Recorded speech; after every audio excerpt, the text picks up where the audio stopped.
Nous allons poursuivre avec le petit 2, les contraintes. Nous allons prendre les mêmes éléments du milieu naturel et analyser leurs contraintes sur le développement du Burkina Faso. D'abord, le relief. Le relief du Burkina Faso est dans l'ensemble plat, mais c'est un relief incliné vers le sud, ce qui entraîne l'écoulement des eaux vers les pays voisins. Donc cela ne permet pas au Burkina Faso de disposer d'eau en surface importante pour son développement économique. Au niveau du climat, le climat, nous avons dit au départ également que c'est un climat qui est chaud, moyennement humide. La chaleur du climat entraîne de fortes évaporations, surtout pendant la saison sèche. Donc, ça ralentit les activités économiques comme l'agriculture, comme l'élevage, comme la pêche. Le climat est un climat qui a des vents poussiéreux à certains moments de l'année, comme par exemple la période où souffle l'harmattan. L'harmattan, qui est un vent sec et poussiéreux, entraîne le développement de nombreuses maladies. Nous avons également la chaleur qui entraîne l'assèchement des sols et cela rend difficile la pratique de l'agriculture. L'existence aussi d'une période de saison sèche, c'est une période où il y a l'inactivité du monde rural.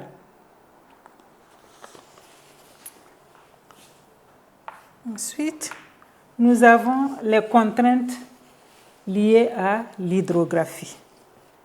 Les cours d'eau au Burkina Faso ont un régime irrégulier et l'absence d'eau fait que, à certains moments de l'année, fait que certaines activités économiques ne peuvent pas se faire. L'agriculture, la pêche, l'élevage.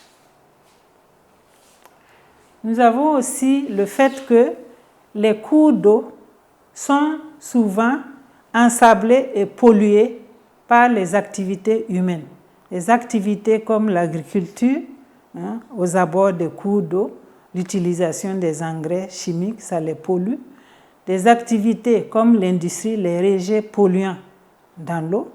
Nous avons des activités qui entraînent l'ensablement des cours d'eau. Et tout cela, ça limite la capacité d'utilisation des eaux. Les eaux qui sont polluées ne peuvent pas être, par exemple, consommées. L'ensablement des cours d'eau aussi, ça diminue la capacité de rétention des cours d'eau. Et cela est un handicap pour le développement économique.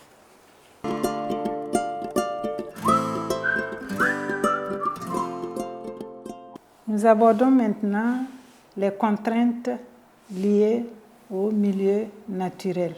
Et parmi ces contraintes, il y a les contraintes du relief, les contraintes du climat, les contraintes de la végétation. Au niveau des contraintes du relief, il y a le fait que l'inclinaison de la pénéplaine, c'est le relief presque plat. Donc cette inclinaison vers le sud entraîne l'écoulement des eaux vers l'extérieur. On dit que les cours d'eau sont exoréiques et cela limite la capacité de rétention des eaux de surface.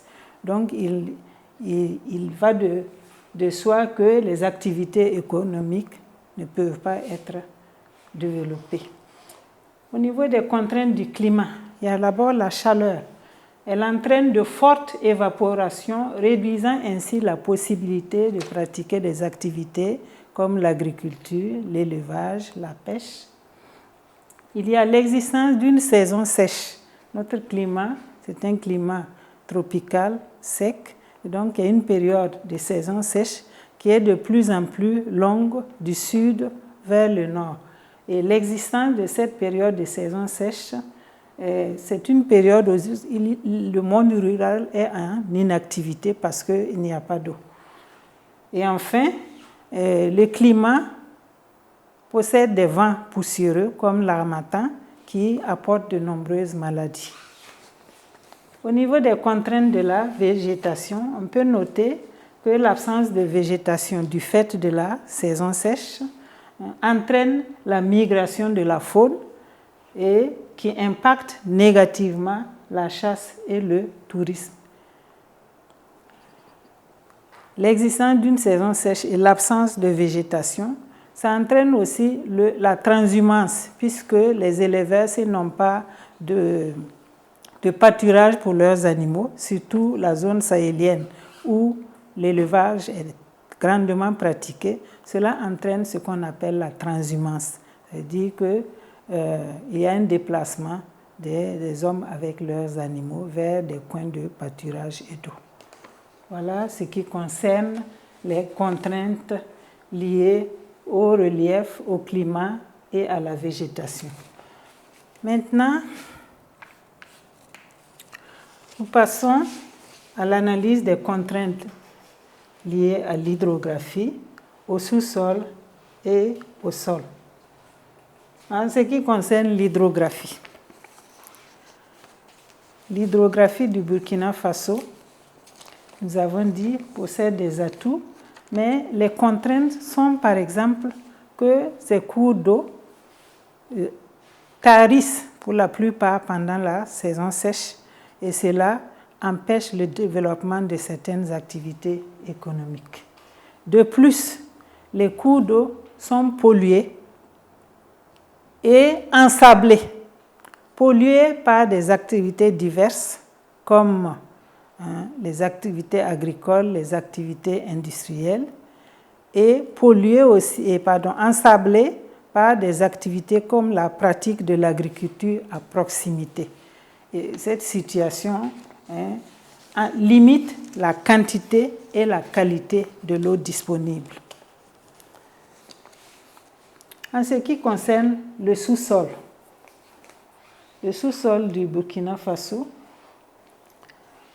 est très riche, c'est vrai, mais l'exploitation minière est rendue difficile à cause de la dureté de la roche parce que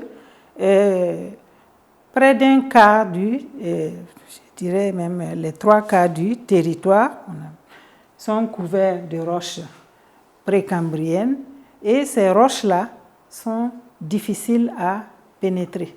La dureté limite l'activité d'exploitation minière. Et enfin, au niveau des sols, nous pouvons dire que les sols du Burkina Faso sont en majorité pauvres.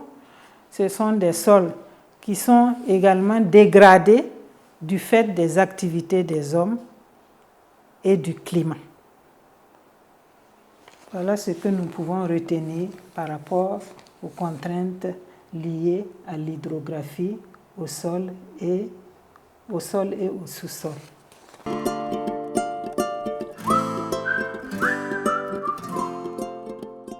En ce qui concerne la suite des contraintes, nous avons les contraintes liées à l'hydrographie.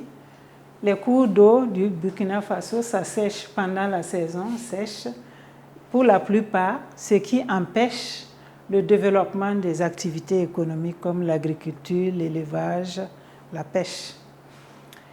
Nous avons également la pollution des cours d'eau et leur ensablement par des activités comme l'agriculture, l'exploitation minière, et cela limite l'utilisation des cours d'eau pour des activités économiques.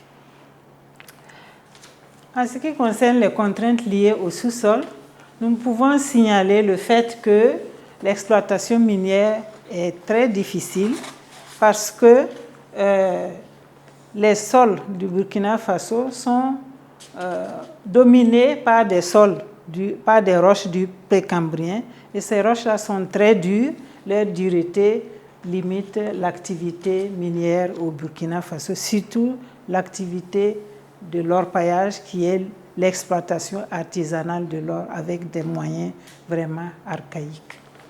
Et enfin, les contraintes du sol, c'est le fait que la plupart des sols du Burkina Faso sont pauvres. Ce sont des sols qui sont à perméabilité faible et des sols qui sont de surcroît, malgré leur pauvreté, dégradés par les activités humaines, activités anthropiques et par le climat.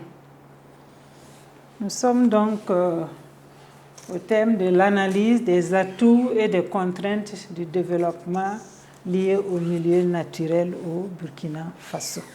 Nous allons maintenant passer à l'analyse des problèmes des ressources en eau au Burkina Faso.